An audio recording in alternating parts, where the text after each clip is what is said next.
House Republicans have only 3 weeks from the day they get back into session from the holiday break to put together and execute a plan to force Democrats to surrender on the open border. This will be, by any definition, the most difficult task House Republicans have had in modern history. They are now operating with a 2-seat majority, soon to be a 1-seat majority. So they have to break Democrats. They have to channel all of the frustration and rage and anger the American people feel over the border cataclysm, and they have to direct that against the opposition of congressional Democrats to any form of tangible border security. Here, in my opinion, is how you do that. Every single day you come back in, you vote on a different element of border security. Hour after hour, through the day, through the night, through the weekend, and you expose, vote by vote by vote, how extreme, how radical, how insane, how diluted and dangerous the Democrats have become in their open borders obsession. And then, by the time you reach and you've informed the whole country, you've laid bare just how out of control the Democrat Party has become. As you reach the beginning of February, then you push through the bill that shuts down the mass migration crisis, and then you draw that line and you hold that line, and whatever happens next happens next. But at least you will be remembered by history, by your children and their children, as having stepped up and done what the Republic needs of you in this hour of greatest need. And you don't think that the Republicans will be remembered for the party that shut down government?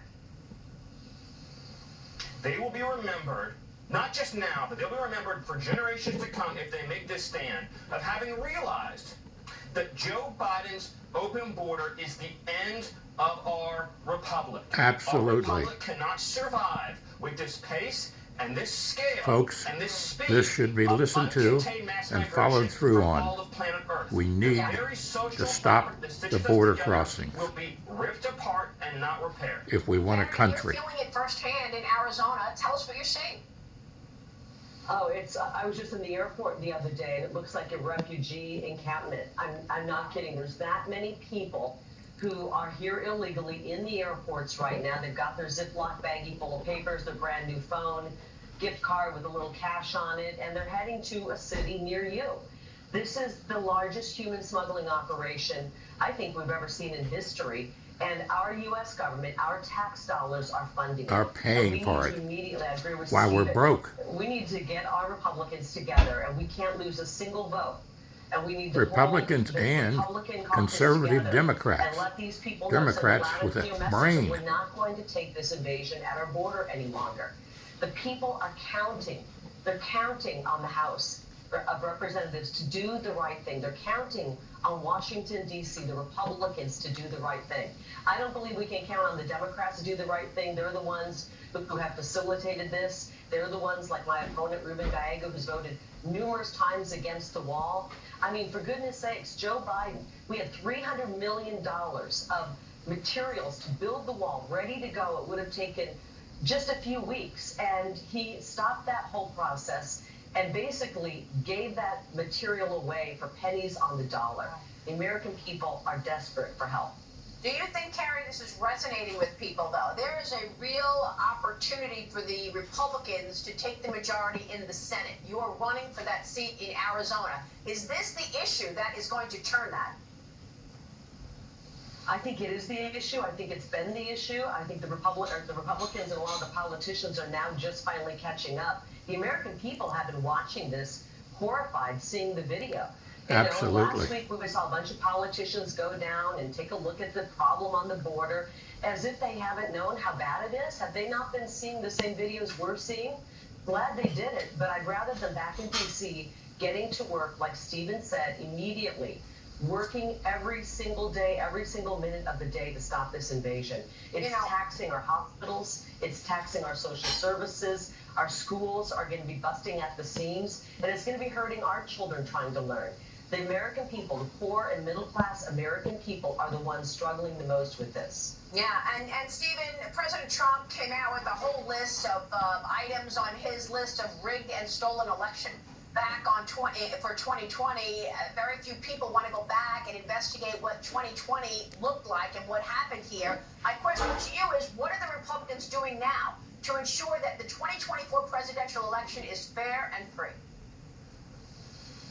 Well, that is the most important question, isn't it? And all I can say to you on that is that I hope that every state Republican party, every Republican official, all the way up from the very top down to the bottom of the party, is investing seriously in the legal resources that will be needed to file challenges in real time, as any state and every state is manipulating, violating, breaking, bending, bruising, damaging, or simply ignoring election laws and rules. At the same time, it's essential that Republicans in states that have completely stacked courts, completely stacked legal systems, the legislature and the governor's mansion are hopeless. They also need to develop world-class ballot harvesting operations, understanding that there is going to always be an enormous amount of cheating and fraud in a system where there's no ID checks, no citizenship verification, no domicility verification, no meaningful verification of any kind on anything. So you have to do both of those things, and I am confident that people realize now that if they don't do those things, that you're going to continue to see the kinds of horror shows that we've seen with election manipulation in the past. Wow. Well, President Trump writes about mail-in ballots. He writes about Zuckerbucks in swing states. Same question for you, Karen. Well, I would caution that we start looking at the money we're pouring into these NGOs that are processing all of these people pouring illegally across our border. Because I noticed when I saw some of the names of these NGOs, many of them were also the same NGOs that take part in that ballot harvesting.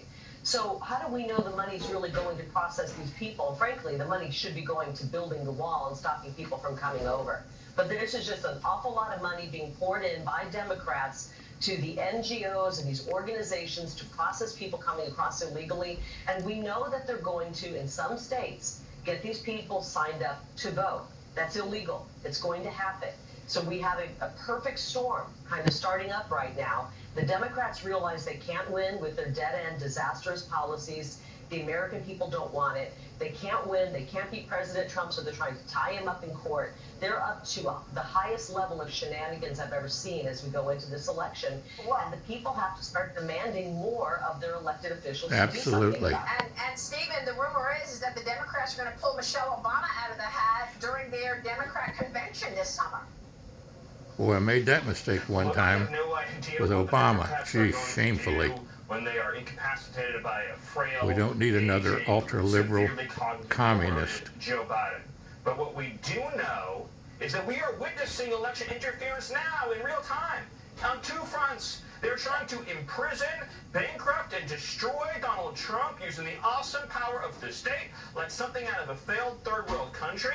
Wow. And they're leaving our border wide open to import a new generation of voters that they believe will be more favorable to big government and top-down control. That's their plan. And so I will tell you, what is happening on the border every single day is one of the greatest crimes in human history, and Joe Biden and the entire Biden administration are guilty of leading an insurrection on the southern border against the law, Constitution, and sovereignty. That's the only insurrection that there is going on. We are tracking it every day, and we will continue to do so. Thank you so much for being here, both of you. Arizona Senate candidate Kari Lake and former White House senior advisor Stephen Miller. Thank you so much. Quick break, and now it is in the hands of the Supreme Court.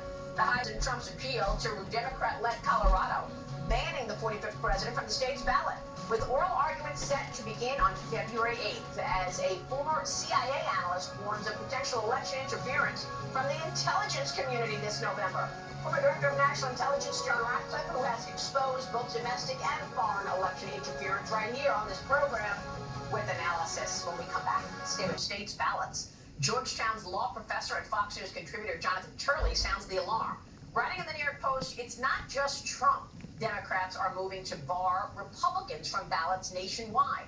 Joining me right now with more on all of this is the man who first warned of potential election interference this November on this program, former Director of National Intelligence, John Ratcliffe. John, it's great to see you this morning. Thanks so much for being here. You bet. I want to get your take on the intelligence community interfering in the election and these prosecutors. First off, take on Jack Smith. The last time we spoke about the special counsel, you said he had a Mueller moment. I did. So, Maria, we expect foreign adversaries like China to interfere in our elections. But what we don't expect and what we should never tolerate is for our own government, for our own agencies and own entities within our republic to interfere in elections. And that's exactly what is happening on a number of fronts. You mentioned the intelligence community and that analyst, and we've talked about that a great deal, about how the politicization has come into play. But here, leaning into 2024, there's a couple of things that are happening. One is an effort to keep Donald Trump off of the ballot, and you mentioned what's taking place in Colorado and Maine and blue states and officials there. But then there's also the effort to keep Donald Trump off the campaign trail, and that's what Jack Smith is doing in what I think is just a nakedly political and partisan prosecution. The Department of Justice expressly says that a prosecutor may never take actions the timing of which would put a political candidate at an advantage or a disadvantage. That's election interference, and yet that's exactly what Jack Smith is doing. Maria, what people don't understand that as Jack Smith pushes for a trial date in Washington, D.C. in March and then another one in Florida in May, is that a federal defendant must, by law, attend every day of his trial. So essentially, even if Donald Trump is not kept off the ballot, he can be kept off the campaign trail for the entire summer by Joe Biden's Justice Department. And it just reeks of political partisanship, especially, Maria, when you consider the fact that the only reason to do this is relating to the election in November. Yeah. This is the same Justice Department. This is the same Justice Department that said 6 years is plenty fast to bring charges against Hunter Biden, and another. It's now been a year since the prosecutor investigating Joe Biden, and he's done absolutely nothing. But yet Jack Smith says this has got to move forward now. It's a good point that we put up the protection of government integrity from the justice.gov website, showing federal prosecutors and agents may never select the timing of any action, which it appears is what Jack Smith is doing. Stay right there, John. More with former DNI John Ratcliffe right after this. And join me this Tuesday on Fox Guest, Tuesday on Fox Business. Join us on Mornings with Maria. We'll be right back.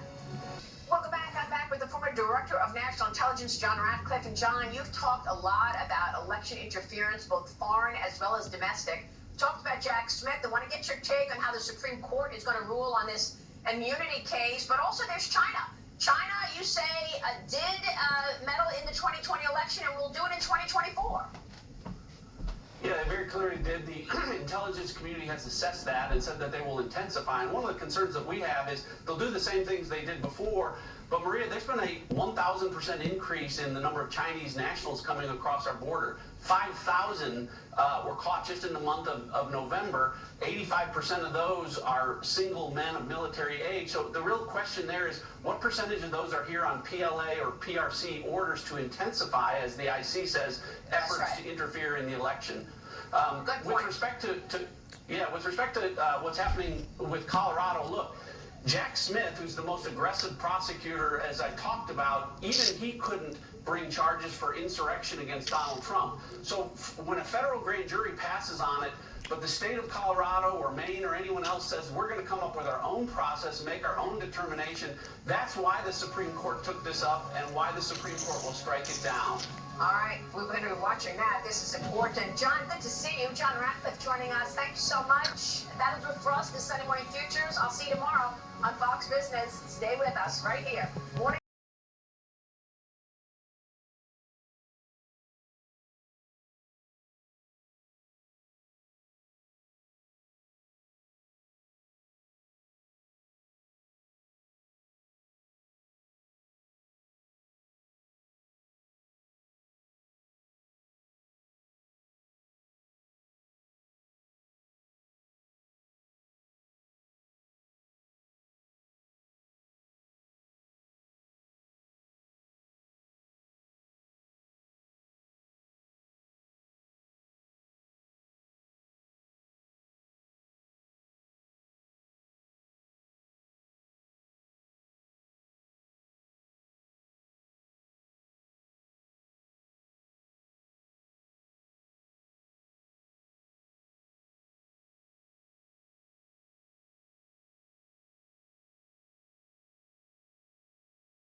President Biden hits the stump. Trump's assault on democracy isn't just part of his past. It's what he's promising for the future. He says that I'm bad for democracy. He's bad for democracy for another reason. He's incompetent. We'll get reaction from our Sunday panel and get their take on the opening salvos for 2024. All right now on Fox News Sunday.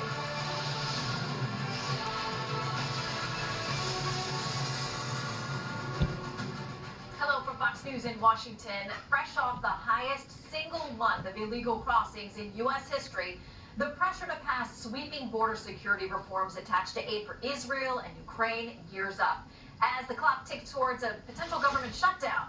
Republicans who have long called for tighter border restrictions have found unlikely support from blue city mayors, calling on the White House for swift action to address the surge of migrants in their cities as their areas become overwhelmed with buses full of people being transported to their cities by border state Republicans. In a moment, we're going to talk with two leaders at the center of this debate, Texas Republican Governor Greg Abbott and Denver Democratic Mayor Mike Johnston. But first, we turn to Casey Stiegel, live from the southern border in Eagle Pass, Texas. Hello, Casey. Shannon, good morning. A new year has started with new activity out here on the front lines of this escalating crisis. Migrants climbed through the border wall this week in Lukeville, Arizona, after cartels cut a hole in the steel structure. While in Eagle Pass, Texas, hundreds continue to illegally cross and turn themselves in. It's, going to be arrested, knowing full well that if they're arrested and claim political asylum, will be processed as a political asylee until their case is heard. CBP sources tell Fox more than 302,000 migrant encounters were recorded at the southern border last month. That's roughly the entire population of Pittsburgh. Every state and city in this country is a border state. House Speaker Mike Johnson led a delegation of more than 60 Republican lawmakers to Eagle Pass, where they put pressure on Democrats to reach a deal on immigration restrictions. While on the ground, Johnson also made this prediction about the 2024 election. But I do believe, in large measure because of this issue, I do think that we're going to have a change in the White House. I think we're going to have a Republican president. I think we're going to win the Senate, and we're going to expand the majority in the House. The administration shot back, accusing the GOP of standing in the way. We have Shameful. Republicans that's literally blocking the president's effort. Shameful to do lady. something. That's what they're doing. They're playing political games. What are you playing? Lying. And all eyes will be on Washington next week, with DHS Secretary Alejandro Mayorkas facing an impeachment inquiry on Wednesday.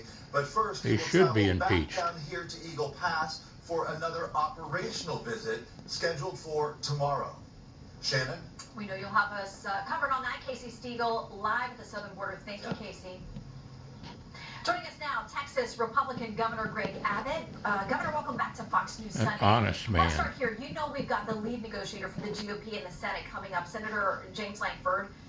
The White House says it needs more money. He says they're pressing for policy changes. What's the number one thing you would tell Senator Lankford you need to get the border under control? We need to stop the magnet that is enticing people to cross our border illegally, coming from more than 150 countries across the entire globe. And the way that you do that is to deny asylum to anybody crossing between a port of entry. If you have a valid asylum claim, you can go to one of those ports of entries, of which we have 29 just in the state of Texas alone. You must make them seek asylum from either the country they are fleeing or from Mexico or some other safe country they go into. That would dramatically cut down on the number of people that you see coming across the border every single day. The second thing that must be done is they must end the catch and release policies that the Biden administration has put into place. Candidly, the law already prohibits the mass allowance of people getting out and wandering the country for years before they ever have to go to court. The Biden administration simply is not enforcing that. They must hold the Biden administration responsible and deny them the ability to have catch and release. Governor, are you in talks with the Biden administration, with the White House at all?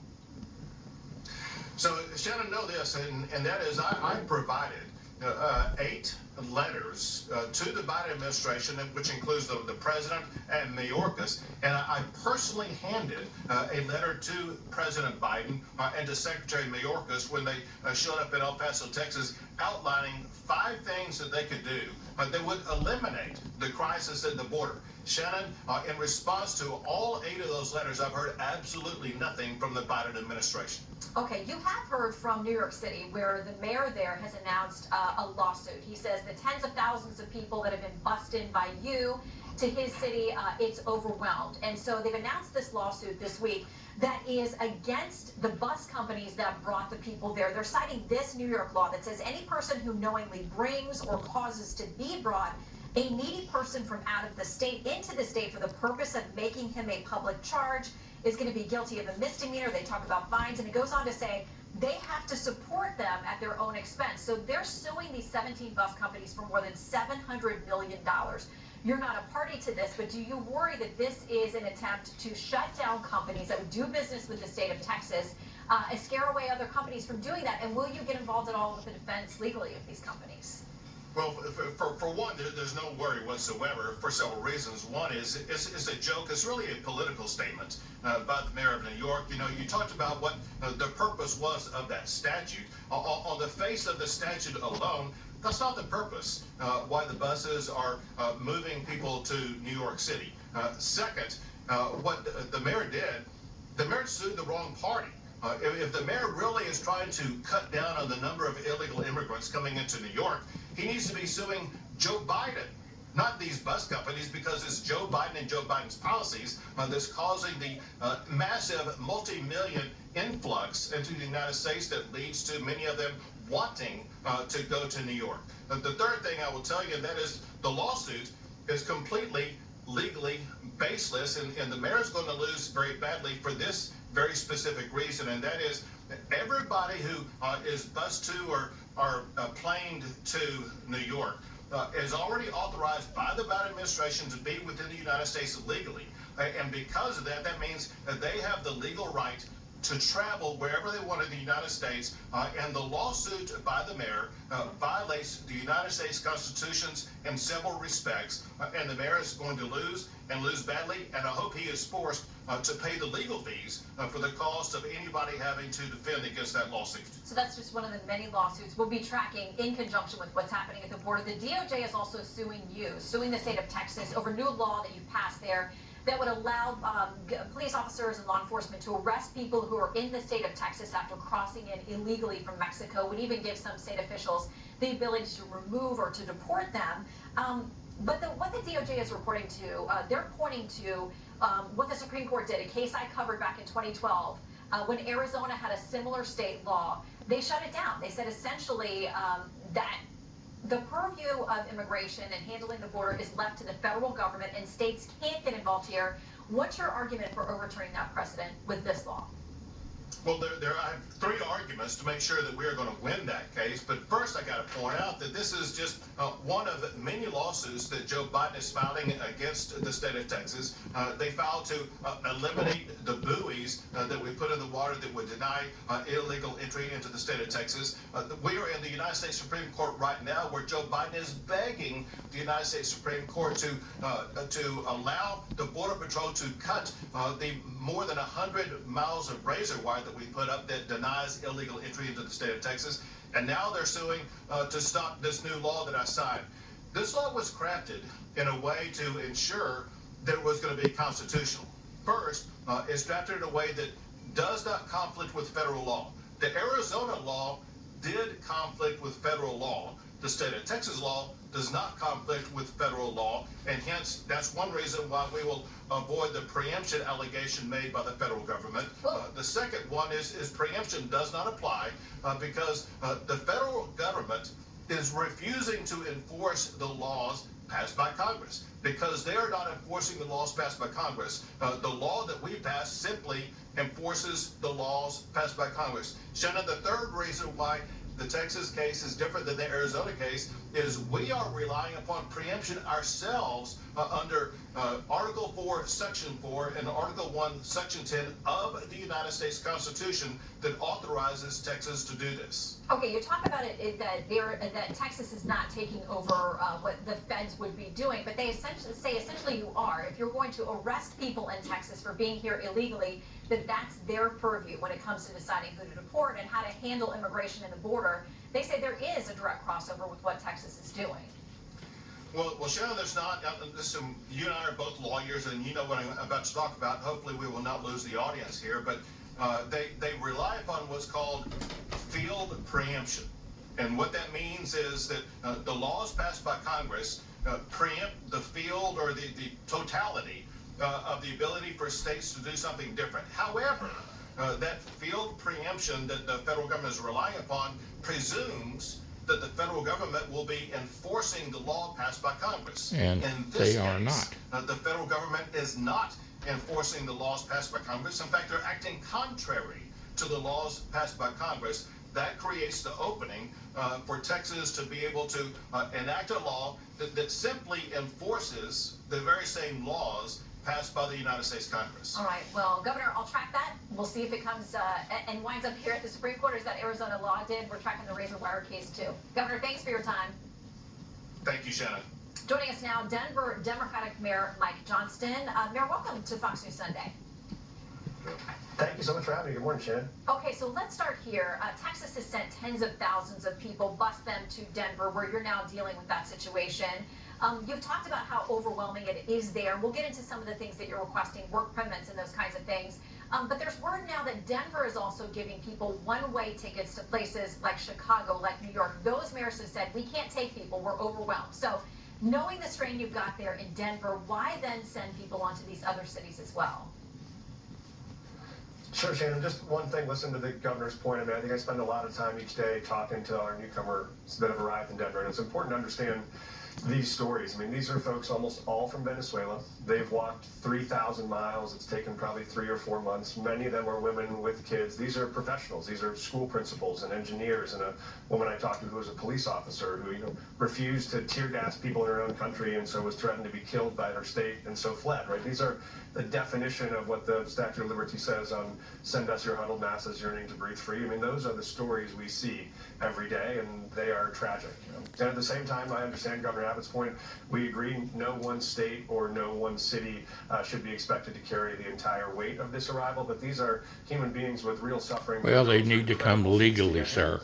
But yes, what we have is many folks that arrive in Denver who had no intention of arriving in Denver, never meant to come to Denver. They do have family in the United States. They do have networks. They have a friend who has a job for them or a place to stay, and they were trying to get to a Chicago or a Los Angeles or Nevada. And so if they were sent to Denver through no goal of their own, then we help them arrive at the city where they were trying to arrive, and other cities do the same with us. We have folks that get sent to us from New York or from Chicago because they did have family networks here, and we think that's the best way to set them up for success, especially if they don't have work authorization in the city where they're arriving. You've talked about work permits, and I want to put up something that Senator John Cornyn out of Texas has said about this. He says, when Biden tells migrants do not come to the U.S. and then creates a magnet like work permits, it undermines all deterrence. So do you agree with those who would say the reality is millions of people will be encouraged to take dangerous, illegal journeys to the U.S. if they believe once they get here they'll be able to work? And if you did get those permits there in Denver, are there really tens of thousands of open jobs that these folks could fill? There are, Shannon. The tragic part for me every day is I talk to migrants who will look at me and say, Mr. Mayor, I have strong hands, I got a big back, I have a big heart, all I want to do is to work, can I please work?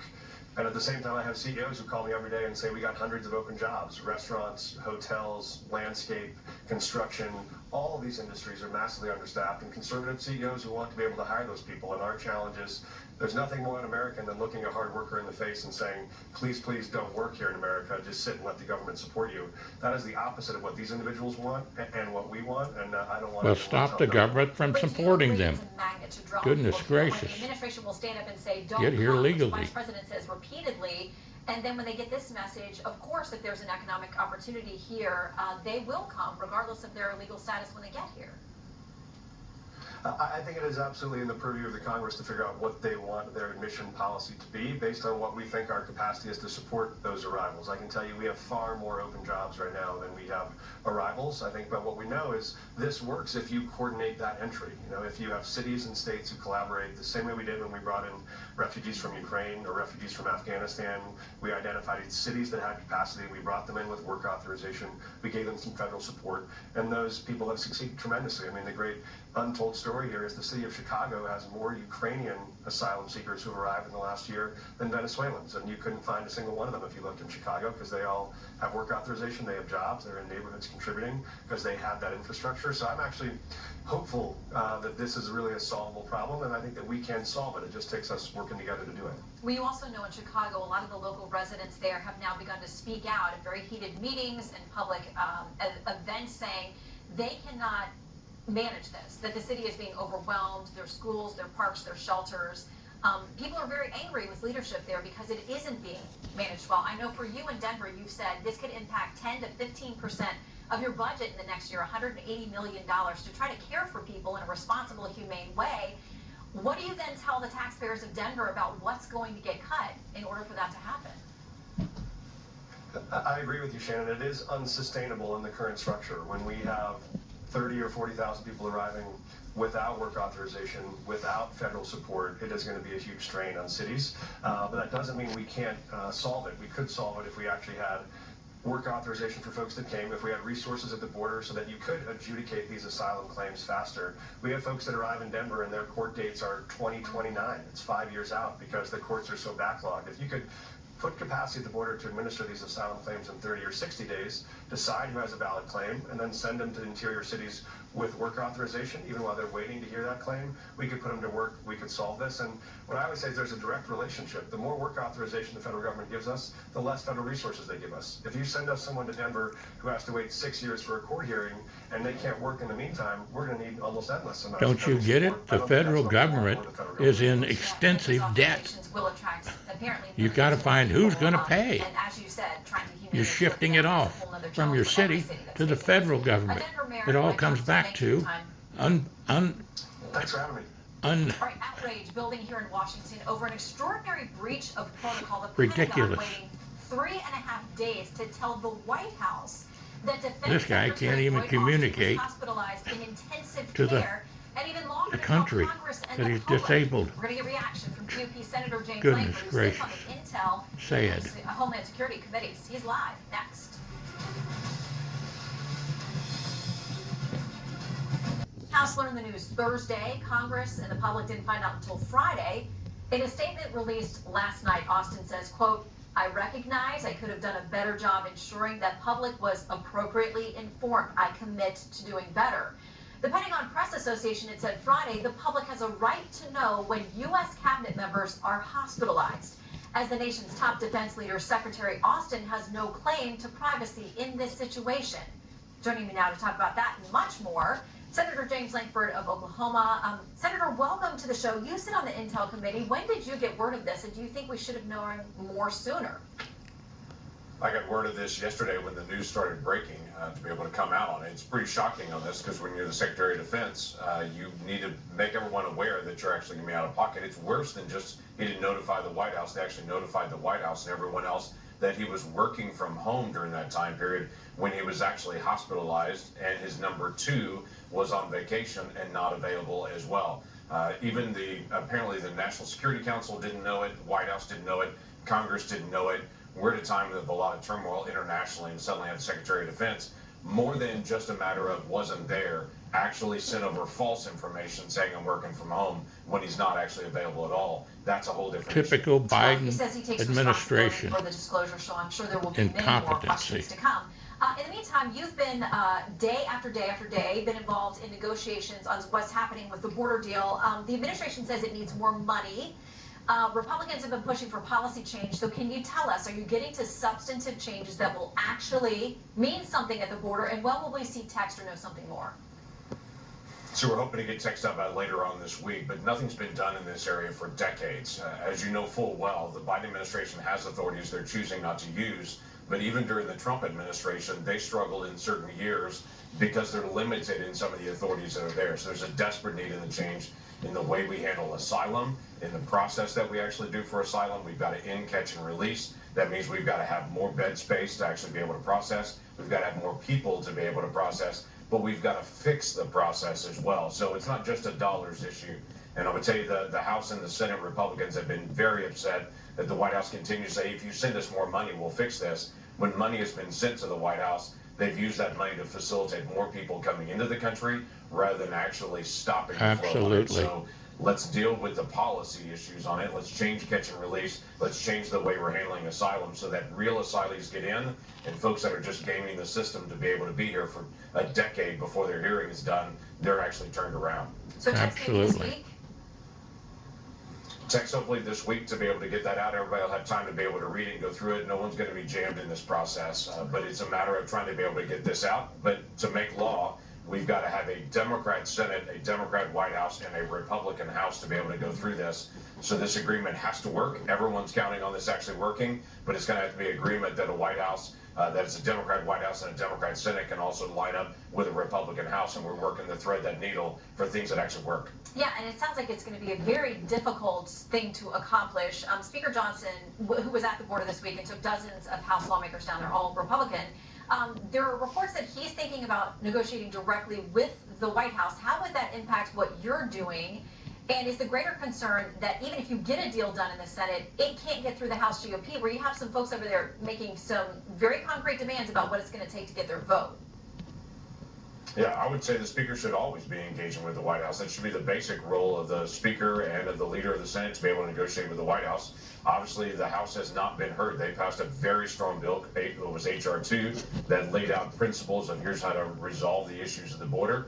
Unfortunately, there was not a single Democrat that actually voted for that, so the House has put out, this is what actually fixes everything. Now the Speaker's got to be able to sit down with the White House and to be able to work out how we're going to actually be able to get there. That's the same thing we're doing as the Senate, to be able to work through how we're going to get Republicans and Democrats in the Senate on board, something that actually makes a difference on our border, and then to be able to get it passed. And in the House, if we can pass this in the days ahead in the Senate, send it over to the House can work to improve it, or the House can take a serious look at it and say, this makes real progress on the border. Let's go get this, bank this, and then keep going for more. Okay, how much of the border concerns you when it comes to the national security interest? And with that in mind, Secretary Mayorkas, we're told, is heading back down there again. He's also facing impeachment in the House. Do you think he's doing a good job when it comes to national security? Do you support what the House is doing with respect to impeachment? He's a total...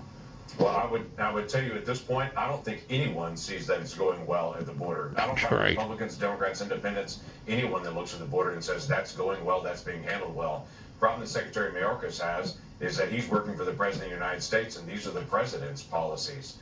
President Trump had a consistent set of policies, but he had, I think, 4 different Secretaries of Homeland Security, but the policy was consistent on the border, regardless of who the Secretary of Homeland Security was, because he had a set of policies. These are the Biden policies, so the problem is President Biden's policies on the border, not Mayorkas, in the way he's carrying it out. And this is a big national security issue, as you mentioned before. Absolutely. We've had literally tens of thousands of people just in the past year that this administration has labeled as a national security risk. They were given the designation special interest aliens. That definition is they are a national security risk.